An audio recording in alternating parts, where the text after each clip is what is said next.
Hello friends, welcome back to Mansi study channel. दोस्तों, आज है 9 दिसंबर 2024 और 9 दिसंबर 2024 से रिलेटेड करंट अफेयर्स के जितने भी क्वेश्चन बन सकते हैं आज की क्लास में सारे क्वेश्चन को कवर करेंगे और हर क्वेश्चन से रिलेटेड इंपॉर्टेंट पॉइंट भी मैं आपको बताऊंगी। तो आज का पूरा क्लास आप लोग बहुत ध्यान से देखिएगा। और दोस्तों, ये क्लास आपकी मॉर्निंग सुबह 7 AM पे डेली लाइव आती है। आप सभी लोग सुबह 7 बजे इस क्लास के लिए तैयार रहा करिए। इससे आपकी तैयारी करंट अफेयर्स में बेहतर होने वाली है और आगे आने वाले एग्जाम में आप लोग करंट अफेयर्स में बहुत अच्छा सा रिस्पॉन्स दे पाएंगे। तो चलिए आगे बढ़ते हैं और आज का पहला क्वेश्चन देखते हैं। आज का पहला क्वेश्चन लिखा है फ्रेंड्स, विश्व बैंक की अंतर्राष्ट्रीय ऋण रिपोर्ट के अनुसार भारत का कुल विदेशी ऋण 2023 में $31 बिलियन से बढ़कर कितना हो गया है। India's total external debit has increased by $31 billion to in 2023 according to World Bank International डेब्ट रिपोर्ट। फर्स्ट ऑप्शन है 346.79 बिलियन डॉलर। सेकेंड ऑप्शन है 446.79 बिलियन डॉलर। थर्ड ऑप्शन है 546.79 बिलियन डॉलर। फोर्थ ऑप्शन है 646.79 बिलियन डॉलर।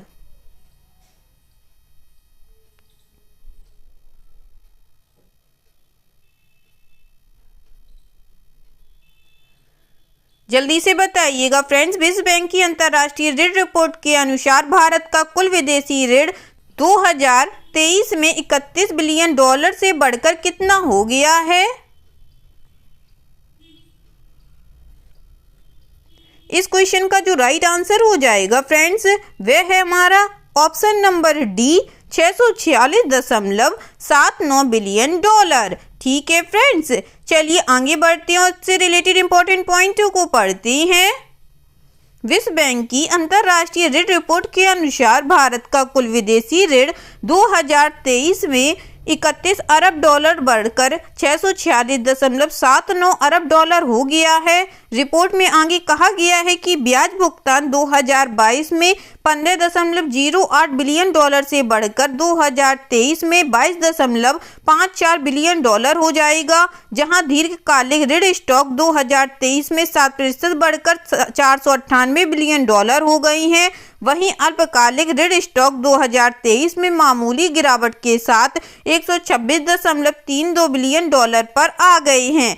रिपोर्ट के अनुसार निर्यात के प्रतिशत के रूप में बाह्य ऋण स्टॉक 80% था, जबकि 2023 में ऋण सेवा निर्यात का 10% था। ठीक है दोस्तों, चलिए आगे बढ़ते हैं और नेक्स्ट क्वेश्चन देखते हैं। नेक्स्ट क्वेश्चन लिखा है friends, Z scalar threat labs 2024 mobile IoT और OT खतरा रिपोर्ट 2024 द्वारा मोबाइल मैलवेयर हमलों के लिए दुनिया के प्रमुख लक्ष्य के रूप में किस देश की पहचान की गई है।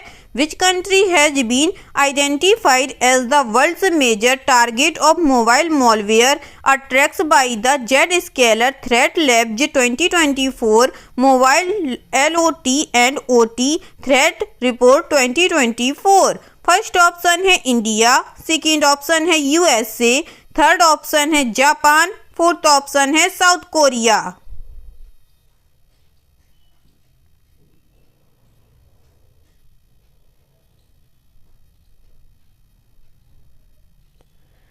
जल्दी से बताइएगा फ्रेंड्स, इस क्वेश्चन का राइट आंसर क्या हो जाएगा। इस क्वेश्चन का जो राइट आंसर हो जाएगा फ्रेंड्स, वह है हमारा ऑप्शन नंबर ए, इंडिया। चलिए इससे रिलेटेड इंपॉर्टेंट पॉइंटों को पढ़ते हैं।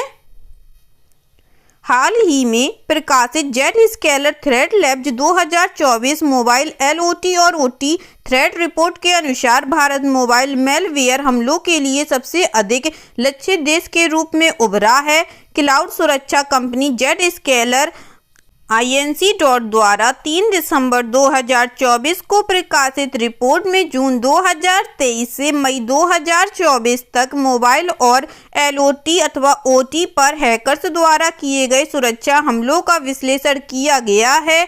दुनिया भर में मोबाइल फोन पर होने वाले हमलों में से 28% भारत में हुए। भारत के बाद दूसरे नंबर पर अमेरिका, उसके बाद कनाडा, दक्षिण अफ्रीका और नीदरलैंड हैं। ठीक है दोस्तों, चलिए आगे बढ़ती हूँ, नेक्स्ट क्वेश्चन देखते हैं।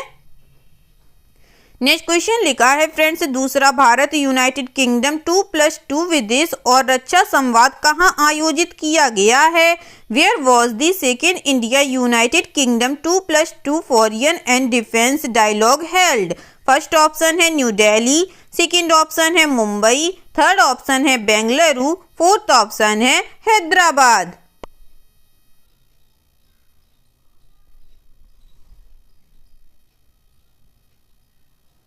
जल्दी से बताइएगा दोस्तों, दूसरा भारत यूनाइटेड किंगडम 2+2 विदेश और रक्षा संवाद कहाँ आयोजित किया गया है? इस क्वेश्चन का जो राइट आंसर हो जाएगा फ्रेंड्स, वह है हमारा option number A, new Delhi में। चलिए इससे रिलेटेड इंपॉर्टेंट पॉइंटों को पढ़ते हैं। भारत और यूनाइटेड किंगडम के बीच दूसरी 2+2 विदेश और रक्षा वार्ता नई दिल्ली में आयोजित की गई। पहली वार्ता अक्टूबर 2023 में नई दिल्ली में आयोजित की गई थी तथा दोनों देश अगले वर्ष यूनाइटेड किंगडम में अपनी तीसरी वार्ता आयोजित करने पर सहमत हुए हैं। 2+2 विदेश एवं रक्षा वार्ता 2+2 विदेश एवं रक्षा मंत्री वार्ता से भिन्न है। 2+2 विदेश और रक्षा वार्ता भारत ब्रिटेन व्यापक रणनीतिक साझेदारी के सभी पहलुओं पर चर्चा और समीक्षा के लिए एक वरिष्ठ अधिकारी स्तर की व्यवस्था है। ठीक है दोस्तों, चलिए आगे बढ़ती हूँ, नेक्स्ट क्वेश्चन देखते हैं। नेक्स्ट क्वेश्चन लिखा है फ्रेंड्स, एशियाई स्पोर्ट्स खेलों में पदक जीतने वाले पहले भारतीय कौन है?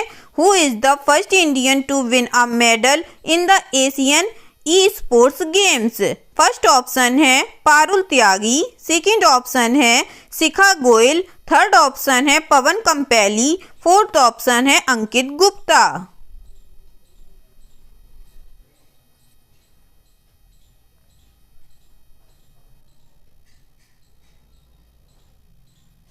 बताइएगा फ्रेंड्स, एशियाई स्पोर्ट्स खेलों में पदक जीतने वाले पहले भारतीय कौन है? इस क्वेश्चन का जो राइट आंसर हो जाएगा फ्रेंड्स, वह है हमारा ऑप्शन नंबर सी, पवन कामपाली हैं। चलिए इससे रिलेटेड इंपॉर्टेंट पॉइंटों को पढ़ते हैं। भारत के पवन कामपेली ने बैंकॉक में आयोजित 2024 एशियाई स्पोर्ट्स गेम्स में फुटबॉल में कांस्य पदक हासिल करके इतिहास रच दिया है। पवन कामपेली को मिस्टर टॉमबॉय का उपनाम भी दिया गया है।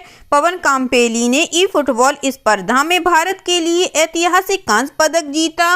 उन्होंने 2022 फुटबॉल विश्व फाइनल विजेता मोबाइल इंडोनेशिया के असगार्ड अजीजी को 2-1 से हराकर कांस्य पदक जीता। पवन कामपेली को खेलों में कांस्य पदक जीतने पर $500 का नगद पुरस्कार मिला है। ठीक है दोस्तों, चलिए आगे बढ़ती हूँ, नेक्स्ट क्वेश्चन देखते हैं। नेक्स्ट क्वेश्चन लिखा है फ्रेंड्स, नामीबिया की सत्तारूढ़ स्वापो पार्टी की नेटुम्बो नंदी नदैतवा को राष्ट्रपति चुना गया है और वह देश की पहली महिला नेता होंगी। नामीबिया 1990 में किस देश से स्वतंत्र हुआ था? Netumbo Nandi Ndaitwah of Namibia ruling स्वापो party has been elected president and will be the country's first female leader. Namibia became independent from which country in 1990? First option है जिम्बाब्वे, सेकेंड ऑप्शन है बोस्वाना, third option है Angola, fourth option है south Africa.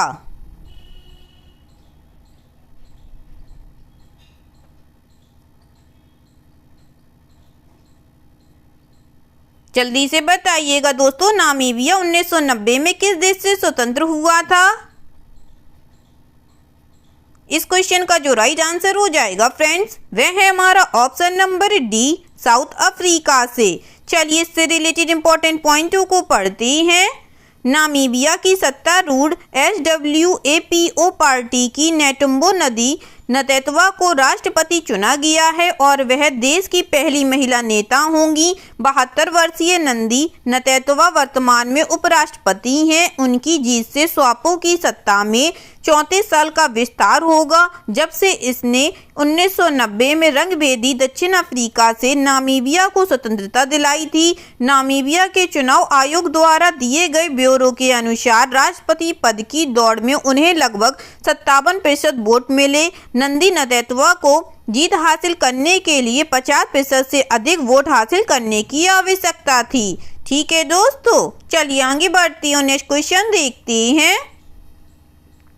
Next question लिखा है friends, एक महत्वपूर्ण घटनाक्रम में दिसंबर 2024 में डाकघर पासपोर्ट सेवा केंद्रों के माध्यम से पासपोर्ट सेवाओं की निरंतर पहुंच के लिए विदेश मंत्रालय और डाक विभाग के बीच कितने वर्षों के लिए एक समझौता ज्ञापन का नवीनीकरण किया गया है। In a significant development An MOU was renewed for how many years between the Ministry of External Affairs and the Department of Ports for the continued accessibility of passport services through the Post Office Passport Seva Kendras in December 2024? First option है 2 year, second option है 3 years, third option है 5 years, fourth option है 7 years.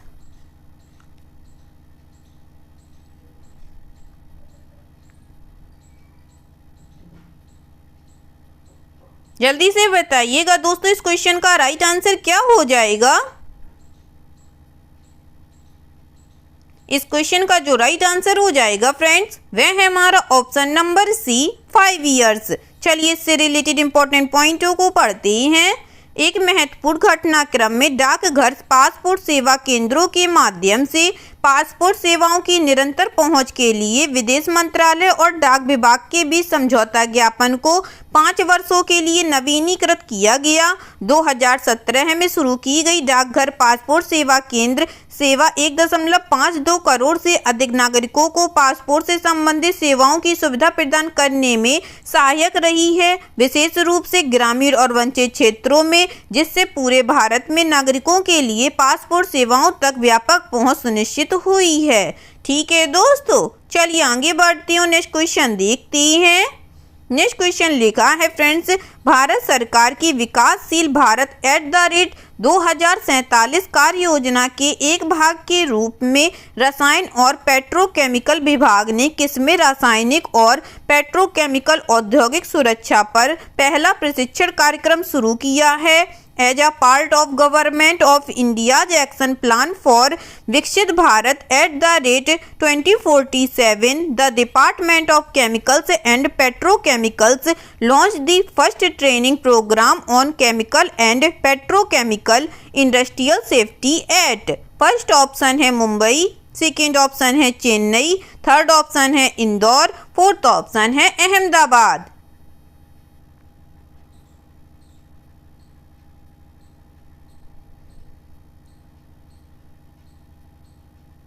जल्दी से बताइएगा दोस्तों, इस question का राइट आंसर क्या हो जाएगा।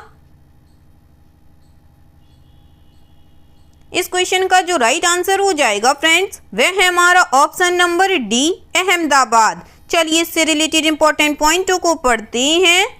विकसित भारत @2047 पहल के हिस्से के रूप में रसायन और पेट्रो रसायन विभाग ने अहमदाबाद गुजरात में रासायनिक और पेट्रो रसायन औद्योगिक सुरक्षा पर अपना पहला प्रशिक्षण कार्यक्रम शुरू किया है। कार्यक्रम का विषय था सुरक्षा सर्वप्रथम, स्थिरता सदैव, लोगों और गृह की रक्षा, जिसे केंद्रीय पेट्रोकेमिकल इंजीनियरिंग एवं प्रौद्योगिकी संस्थान CIPIT पेट्रोकेमिकल्स प्रौद्योगिक संस्थान IPT में आयोजित किया गया। ठीक है दोस्तों, चलिए आगे बढ़ती हूँ, नेक्स्ट क्वेश्चन देखते हैं। नेक्स्ट क्वेश्चन लिखा है फ्रेंड्स, भारत सरकार ने किस राज्य में जलवायु अनुकूल जल सुरक्षा के लिए एशियाई विकास बैंक ADB के साथ $50 मिलियन के ऋण समझौते पर हस्ताक्षर किए हैं। The government of India has signed a $50 million loan agreement with the Asian Development Bank for climate resilient water security in which state? First option है मणिपुर, सेकंड ऑप्शन है मेघालय, थर्ड ऑप्शन है त्रिपुरा, फोर्थ ऑप्शन है असम।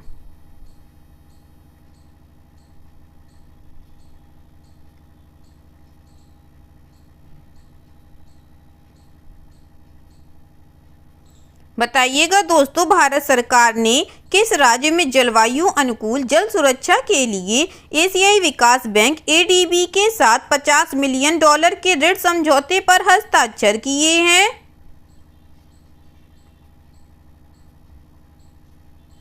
इस question का जो right answer हो जाएगा friends, वह है हमारा ऑप्शन नंबर बी, मेघालय के साथ। चलिए इससे रिलेटेड इंपॉर्टेंट पॉइंटों को पढ़ते हैं। भारत सरकार और एशियाई विकास बैंक ADB ने जलवायु अनुकूल जल संचयन प्रणालियों का निर्माण करके मेघालय में जल सुरक्षा को मजबूत करने के लिए $50 मिलियन के ऋण समझौते पर हस्ताक्षर किए हैं। इस पहल का उद्देश्य जल तक पहुंच में सुधार करना, जलवायु परिवर्तन के प्रति सामुदायिक संवेदनशीलता को कम करना तथा राज्य में सतत विकास को बढ़ावा देना है। यह परियोजना मेघालय राज्य जल नीति 2019 के अनुरूप है, जिसका उद्देश्य सहभागी दृष्टिकोण के माध्यम से राज्य के जल संसाधनों का सतत विकास, प्रबंधन और उपयोग करना, भेद्यता को कम करना और एकीकृत जल संसाधन प्रबंधन को बढ़ावा देना है। ठीक है दोस्तों, चलिए आगे बढ़ती हूँ, नेक्स्ट क्वेश्चन देखते हैं। नेक्स्ट क्वेश्चन लिखा है फ्रेंड्स, केंद्र सरकार ने दिसंबर 2024 में नवाचार और स्थिरता को बढ़ावा देने के लिए तकनीकी वस्त्रों में 7 स्टार्टअप के लिए प्रत्येक को कितने रुपए के अनुदान को मंजूरी दी है? The union government has approved how much rupees grants each for 7 startups in technical textiles to boost innovation and sustainability in December 2024. First option है 10 लाख, सेकंड ऑप्शन है 20 लाख, थर्ड ऑप्शन है 40 लाख, फोर्थ ऑप्शन है 50 लाख।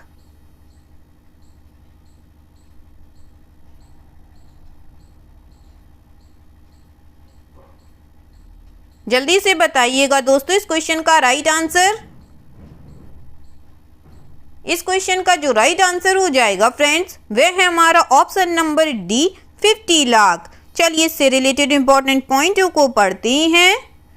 वस्त्र मंत्रालय ने नवाचार और स्थिरता को बढ़ावा देने तथा परिवर्तनकारी विकास को बढ़ावा देने के लिए तकनीकी वस्त्र क्षेत्र में स्टार्टअप को मंजूरी दी है, जो उद्योग के भविष्य को आकार देगा। वस्त्र मंत्रालय की सचिव रचना साहा ने नई दिल्ली में राष्ट्रीय तकनीकी वस्त्र मिशन की अधिकार प्राप्त कार्यक्रम समिति की 7वीं बैठक की अध्यक्षता करते हुए यह बात कही। तकनीकी वस्त्रों में महत्वाकांक्षी नवप्रवर्तकों के लिए अनुसंधान और उद्यमिता हेतु राष्ट्रीय तकनीकी वस्त्र मिशन का अनुदान तकनीकी वस्त्रों के रूप क्षेत्र में युवा नवप्रवर्तकों, वैज्ञानिकों, प्रौद्योगिकीविदों और स्टार्टअप उद्यमों को अपने विचारों को वाणिज्यिक उत्पादों में बदलने और भारत को आत्मनिर्भर बनाने के लिए प्रोत्साहित करता है। ठीक है दोस्तों, चलिए आगे बढ़ते हैं और आज का लास्ट क्वेश्चन देखते हैं। आज का लास्ट क्वेश्चन लिखा है फ्रेंड्स, दिसंबर 2024 में भारत ने विदेश मंत्री स्तर पर सहयोग के लिए संयुक्त आयोग स्थापित करने के लिए किस देश के साथ एक समझौता ज्ञापन पर हस्ताक्षर किए हैं?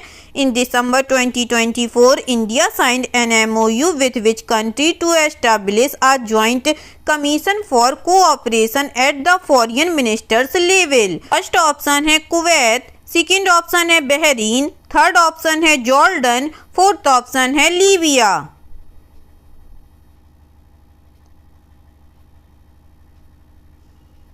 जल्दी से बताइएगा फ्रेंड्स, दिसंबर 2024 में भारत ने विदेश मंत्री स्तर पर सहयोग के लिए संयुक्त उद्योग स्थापित करने के लिए किस देश के साथ एक समझौता ज्ञापन पर हस्ताक्षर किए हैं? इस क्वेश्चन का जो राइट आंसर हो जाएगा फ्रेंड्स, वह है हमारा ऑप्शन नंबर ए, कुवैत। चलिए इससे रिलेटेड इंपॉर्टेंट पॉइंटों को पढ़ते हैं।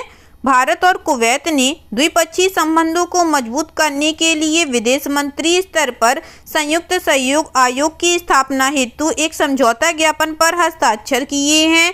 कुवैत के विदेश मंत्री अब्दुल्ला अली अल आहा की भारत यात्रा के दौरान दोनों देशों के बीच समझौता ज्ञापन पर हस्ताक्षर किए गए। कुवैत के विदेश मंत्री के रूप में अब्दुल्ला अली अल आहा की यह पहली भारत यात्रा थी। समझौते में व्यापार, निवेश, शिक्षा, प्रौद्योगिकी, कृषि, सुरक्षा और सांस्कृतिक सहित अन्य क्षेत्रों में नए संयुक्त कार्य समूहों के गठन की रूपरेखा दी गई है तथा ये समूह दोनों देशों के बीच द्विपक्षीय संबंधों की समीक्षा और निगरानी के लिए संयुक्त कार्य समूहों के तहत काम करेंगे। ठीक है दोस्तों, आई होप आज के सभी क्वेश्चन आप लोगों को बहुत अच्छे लगे होंगे फ्रेंड्स। सभी क्वेश्चन से रिलेटेड इंपॉर्टेंट पॉइंट के नोट्स भी आप लोगों को बहुत अच्छे से समझ में आए होंगे। एग्जाम के नज़रिए से दोस्तों क्लास बहुत हेल्पफुल रही होगी आप लोगों के लिए। अगर आपको क्लास अच्छी लगी और सारे फैक्टों को आप लोगों ने अच्छे से समझा हो तो प्लीज़ इस क्लास को लाइक कीजिएगा, शेयर कीजिएगा और आपके अपने चैनल मानसी स्टडी चैनल को सब्सक्राइब कीजिएगा और अपना कमेंट बॉक्स में करना मत भूलिएगा। ठीक है दोस्तों, थैंक यू सो मच दोस्तों।